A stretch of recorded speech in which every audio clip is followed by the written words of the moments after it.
Hello, everyone. How are you doing? Topic today is the military idiocy. I call it that because there's a lot of stupid things about it. If you speak with military personnel, of course, they really believe in the military institution. Their hearts are generally in the right place. Historically, everybody is kind of felt that there is a need for it, even though nobody likes war, likes violence. And the general argument is that the military is necessary to defend a country and its citizens against potential aggressors, dictators, people that want to just come in and grab what you have. And in a lot of cases in history, if you look back, there were quite a few individuals that, for whatever reason, for whatever they had in their mind, either it was because for power, land, control, or just because they thought they were doing the world a favor. A great example of that is Adolf Hitler. He thought he was doing a good thing for everybody. Well, for the white supremacy, supreme race that he thought was the good stock and good for humanity. He thought he was doing everybody a favor by eliminating what he thought was inferior genetic stock, and also removing the Jews from power positions by sequestering them first and then eliminating them. Ultimately, he thought he was doing a good thing for everybody. It was terrible what he did, but there's these cases where people trying to do good things by murdering and destroying and going to war, and a military is viewed as a way to protect the population. Now, military personnel themselves, they typically are some of the best people I know because they are willing to give their lives to protect others. And that's a very venerable, honorable state of mind. The what's what's a I guess the idiot part of the military idiocy is that we feel as individuals or as military personnel, we feel that the military in itself is controlled to do something good, like protection of people.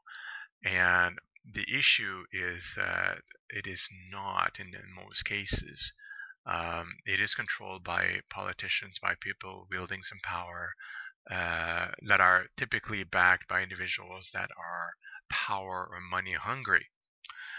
And so these individuals and these powerful individuals that are in control of the military, often in the Western world, at the very least, concoct stories to engage the population into believing that the military is going to go somewhere to do something, and it's going to benefit the population. It's for the purpose of defending the country and the population.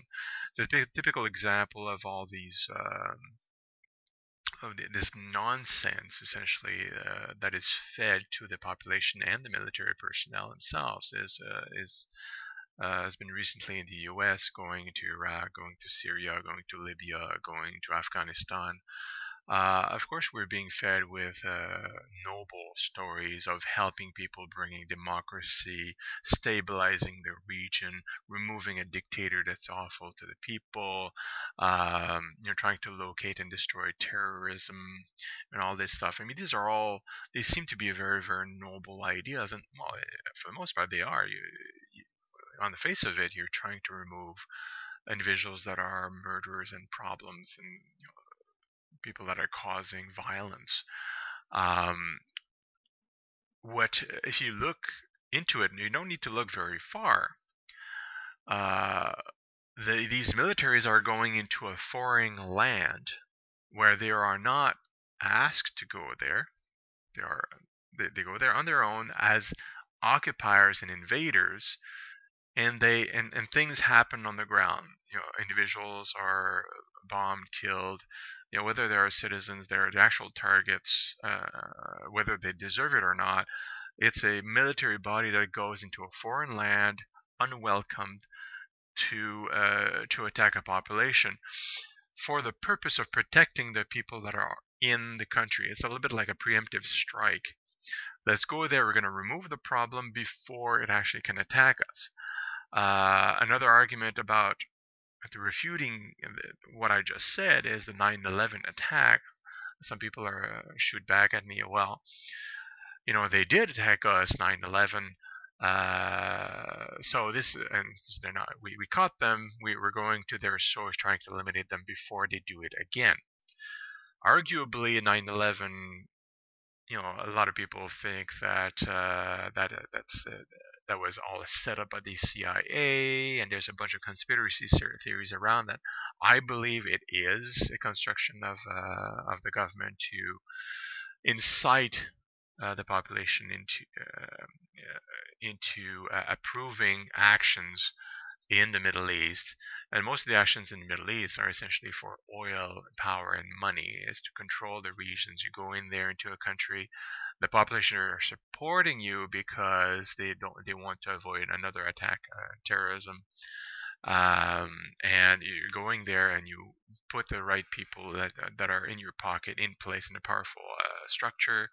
You gain control of the lands and pipelines and all this stuff using the military, and then you're good to go. So it costs you a few thousand lives in America, sustained military coverage and conspiracy kind of notes that to kind of are being shut down or suppressed. That costs some money, but the return on investment is really great. And in addition to, like, right now we're talking about the military situation for the U.S. The U.S. economy is supported greatly by military action. There's a lot of money being invested by the U.S. government into the military, and going to war or supporting or inciting violence or wars around the world is actually to their benefit, to their financial benefit, not only to the leaders or to those that own the companies that manufacture weapons, but to the population itself, because there's a bunch of jobs that are supporting the military machine, including the military personnel themselves. If there's not a lot of conflict that are being handled by the U.S. around the world, there's an impact, a direct impact on the economy, as well as the lives of the soldiers that are meant to handle these situations or control the bases.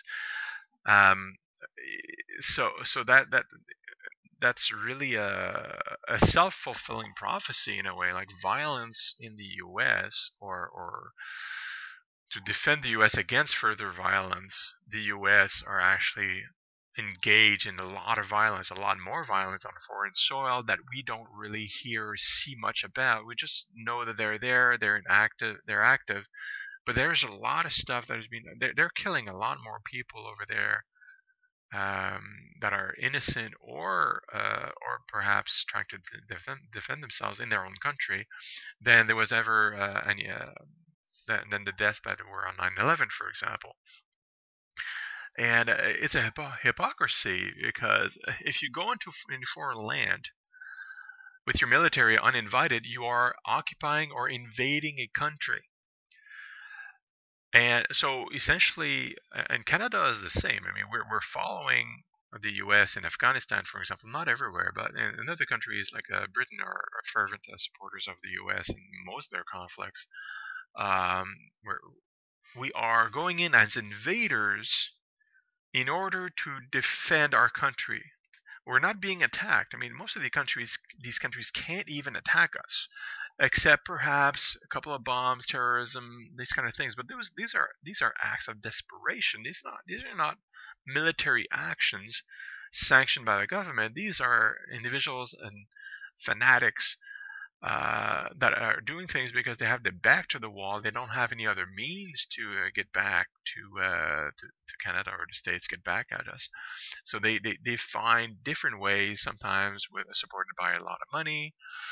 Quite possible that we were subjected to like real acts of terrorism on North American soil.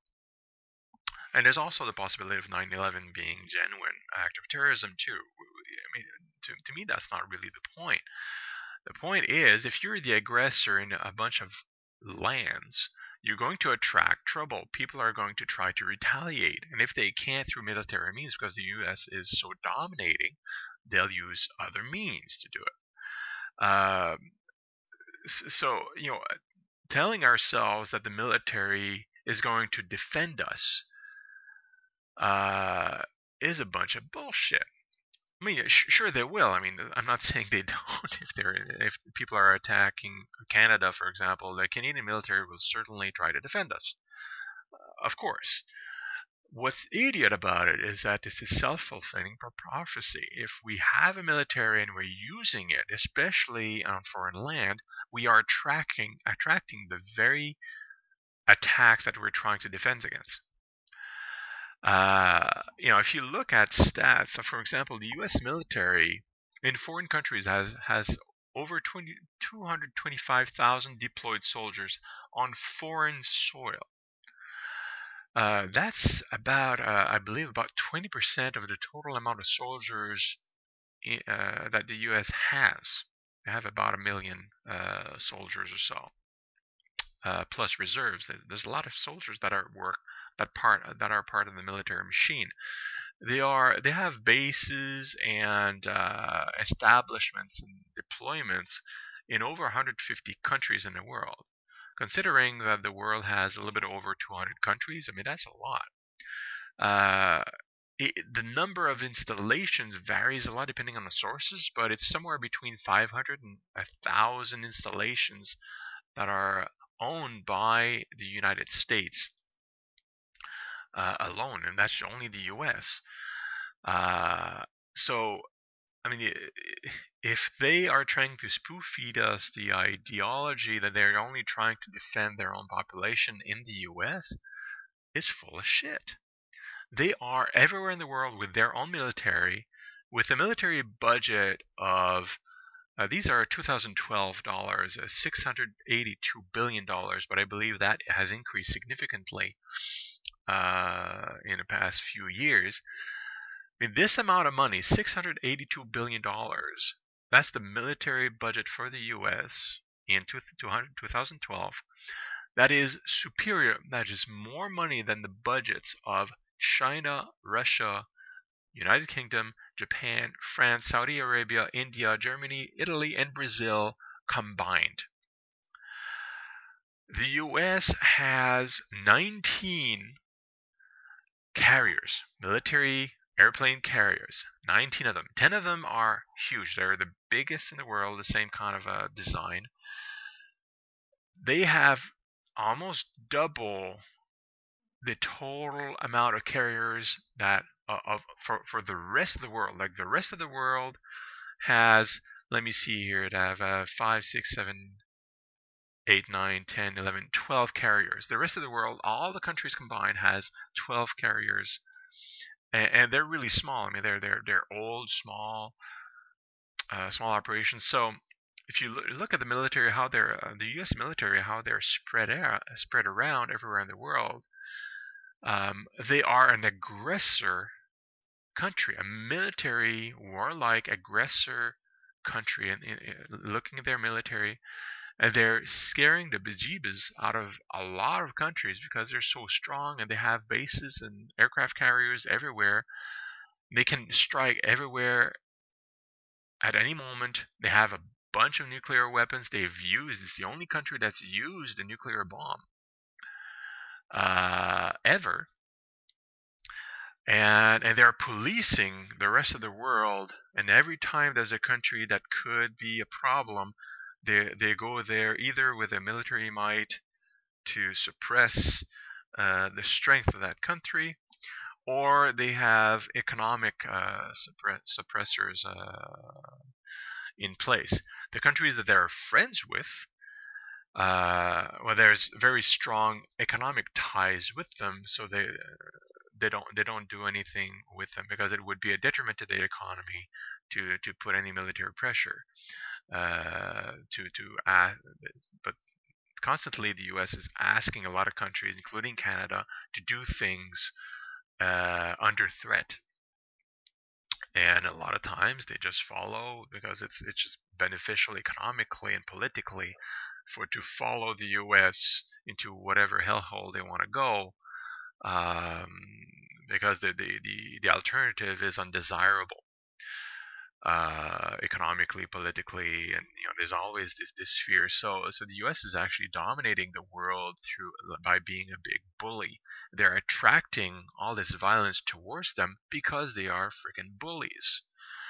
Um, Now, what do we know from history of war and military is that militaries generate more violence. Um, and it's not an efficient long-term way to to stabilize and have peace in the world. I love Gandhi, for example, because this guy in India, uh, on his own with a few advisors and a feeling of the Indian people that they were fed up with the English occupation, uh, they managed to remove the English. They left on their own. There was very little blood. 1947, the English just left. It gave independence to India and Pakistan, and there's another story between them. There was religious quarreling as well in there, but I won't be going there. But the English, who were at the time one of the strongest forces in the world, they left because it was too much trouble to stay in India. And how Gandhi did this, actually, he led the ideology and the movements of this. Is that he did it by nonviolent social disobedience. So no violence, no military. He just said, "Look, we don't want you here, so I'm just not doing anything that what you're telling me to do, and no, I'm inciting all the population to do the same." That's what he did.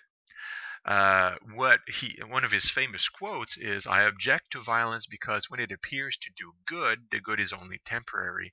The evil it does is permanent." And that's true with any violence. If you look at Iraq, for example, there's a temporary good, perhaps, of the removal of Saddam Hussein from power, because even though he built a lot of hospital infrastructure in Iraq, there was a technological advancement in the country. He did some good things.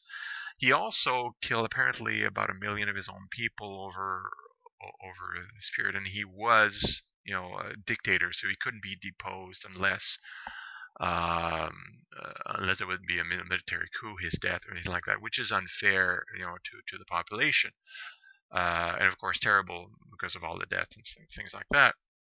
So the U.S. going in there after, of course, Iraq invaded Kuwait and all that stuff. So there was some wrongdoing there when the U.S. went into Iraq, captured Saddam.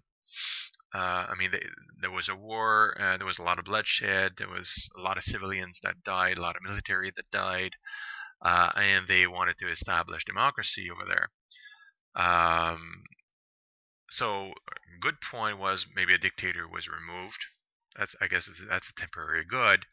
But the downside is that the countries they put the country in shambles and occupied the country for a lot of time, for a long time. A lot of Americans suffered. A lot of other countries, soldiers also suffered, and it's still a mess.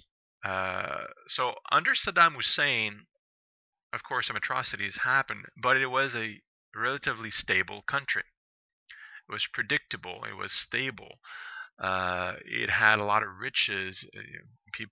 Most people lived very peacefully. They didn't ask for the U.S. to go in there to do anything whatsoever. The U.S. The reason why they went there was, obviously for economic reasons. There were no weapons of mass destruction to threaten the U.S. Everybody knows this now. It was a bullshit move so that the people would back the military up, or the politicians up, sending the military over there to take over the country and Saddam.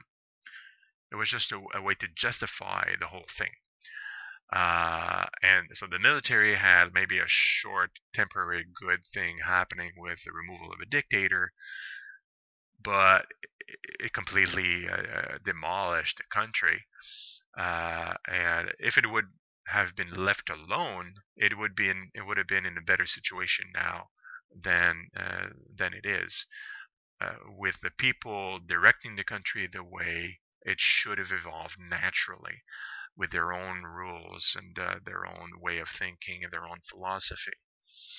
Um, so it's terrible. Uh, I guess my final point is that, again, it's one of Gandhi's quotes. You must be a change. You must be the change you wish to see in the world. So if we want a world of peace and love and harmony, stability, uh, well, we have to act that way. If you want to have peace, don't act like in a violent way, because violence begets violence. That's another quote, not by Gandhi, but somebody. So Gandhi's nonviolent method of social disobedience is a way, is, it's a peaceful way, nonviolent way to see the future. If you want a peaceful future, a nonviolent future, where society kind of sticks together and forms good rules, good laws for themselves, well, you have to fight non-violently for those same principles while you're hurting, while there's a problem, while there's the English being occupying your land, for example, in that case. So, in order to resolve a problem like the U.S., being fearful of being attacked, for example, they have to remove all these bases everywhere and stop aggressing all these countries and being a bully and being uh, positioned to attack everywhere. They have to retract all that, repatriate all the military, heck, remove the military completely, make themselves ultimately completely vulnerable to every possible attack in the world. And the rest of the world, even the extremists, they would say, hey, great, now they're not bullies anymore, they're not a threat anymore. We can get back to the business of living our lives without the fear of being suppressed or repressed or attacked by the big monster that can attack us anywhere at any time. And we wouldn't hear about it anymore. And the US population, the United States population, if they had no army, the military could go back to being perhaps a force for good in the States, to help when there's any disaster, to help the individuals rebuild. All that money, like this $700 billion a year, could be put to good use inside the States. Heck, if the States don't want that money, that same amount of money could be used, like in the whole continent of Africa, bring food and medicine and infrastructure, a long-term infrastructure throughout Africa, to remove hunger and most basic medical issues throughout the continent forever. Not only for 1 year, but forever. That could be reinvested there, for example. That's just how much that money could be used to the population of anywhere in the world. And for sure, you can guarantee, if the U.S. military dismantles completely, or just keeps like a little defense force, like maybe like a contribute to a world police, for example, with maybe, I don't know, 200,000 soldiers, as a military police under the control of the UN, not any one state, for example. If they reduce that, a lot of the military budgets of most of the other countries would also reduce, because they increase their budget out of fear of the US, and they kind of get together. In Russia and China, most recently, signed some kind of agreement between them uh, against the US foreign policy, essentially, just to kind of hold themselves together. It's like, look, I mean, the US are being bitches and bastards and bullies. We're going to refuse a dollar here, and for all oil exchanges, and we're going to kind of agree that we want to do economic moves against the U.S. because they're just being dicks.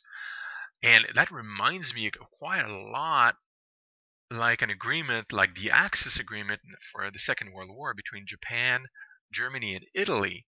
Most people don't know, but they had their agreement, their treaty was so that because each of them had their own plans, their own evil plans, in a way in the world, like invasion, occupation, all these things. They didn't want each other to bother each other, but they were generally acting independently for their own interests. All three countries at the time. The agreement was that we don't bother each other, but we also agree that we want to avoid the American hegemony, and also that included the Europeans, because the Europeans and the U.S. were already working together for a lot of trade and agreeing and being friends and that kind of thing. So they agreed that these countries, especially in the U.S., the foreign policy was being a bully, and they didn't want to succumb to it, and they agreed that this was a bad thing. And in general, as the U.S., when they boycotted oil that went to Japan from the Middle East, and that's why the Japanese actually attacked Pearl Harbor. They told them, it's like, look, we don't have any oil because you boycotted all this stuff. If you don't stop, we're going to attack you. It was very clear, and the U.S. didn't raise the boycotts for the oil, so the Japanese attacked Pearl Harbor. Of course, they attacked in surprise, because otherwise, it would have been a lot more losses for them. But it's not a total surprise. They warned the U.S. like, stop boycotting and trying to be a dick, and we'll leave you alone, no problem. Um, so of course, as a side note, Japan was occupying, trying to protect other countries around the world. They weren't doing nice things either. It's more complicated than what I say. But anyway, my point today is that we can't think of militaries as a force for good unless it's used as a police force, just like normal police for a country, i.e., somebody does a crime, the police goes there to try to limit the damages and to help people, not ever as an aggressor, invader, occupier, ever, ever, ever, ever, never. Okay, very simply. And I would encourage people to move towards a no more armies posture. We can save huge amounts of money, huge amounts of lives, and live and let live. And for sure, terrorism would drop like a stone, for sure. And mines everywhere, all this stuff. We need to eliminate militaries everywhere in the world, all at the same time. Not only the U.S. The U.S. is the most obvious bully and honestly the biggest terrorist in the world right now, because they're doing all this stuff to other people. And us in the Western world, we're kind of looking at this. Well, they're doing good things. We're not being aggressed. We're not the ones that are being constantly uh, checked and threatened and with missiles pointed at us. We're not the ones. We're the ones on their side. We're friends with the states, so we don't really see the reality of it all. Like, why do you think most countries in Middle East, Asia, in South America don't like Americans? It's not because they don't like the Americans themselves. Of course not. American people are great. As they don't like the American foreign policy, and they just transpose that hatred to the American individuals that come and visit. But they're not. The American individual is not responsible for any of that stuff. They're responsible for voting for presidents that have that policy, but they're not responsible for shooting of kids in Israel or in Gaza or going to Syria or Libya, trying to liberate the country from the bad man. No, they're good people. They're just misfed with a bunch of bullshit lies by their own media that are bought by their own military, by their own government, into spreading lies and making the American people believe that they're doing a good thing by being bullies everywhere in the world. You know, George W. Bush, he said it best, I think, and so hilarious when I heard him say it. He says he wanted to bring the Pax Americana in the world or to the Middle East. And funny enough, I mean that's an expression that comes from Roman time when the Romans were bringing the Pax Romana, so the Roman peace, to the world. They were bringing the Roman peace by the force of arms. If a country would not subjugate willfully to the Roman Empire, they would invade with the apparent good intention of bringing civilization and technology, and they did, but at the same time they were repressing and suppressing a culture, and eventually the empire fell because these countries had cultures that were being suppressed, and people were getting pissed off at it, and eventually when the Roman war machine was weak enough, their economy was weak enough, um, the different tribes or people that were being suppressed saw their opportunity, and they attacked from all fronts, and the empire fell completely and utterly. Uh, but that was just a response from a violent response to a violent act. If we're not violent, and we can do it by social disobedience, just like Gandhi did, removing all the armies, eliminate all the armies, then we'd be doing good acts. And guess what? The reaction to good acts would be also positive acts, not violence. So I'm putting a link in the video. No More Armies. It's a Facebook site. Check it out. Spread the word. Spread the ideology. Really, really important. And the U.S. does not need it. It can repurpose itself into a non-military economic machine. It doesn't need the military to do that. It's just easy for them.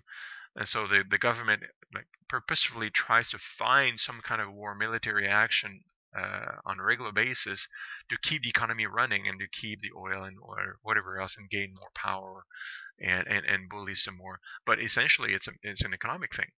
But it could be super powerful, more powerful in other areas if all that energy would be redirected.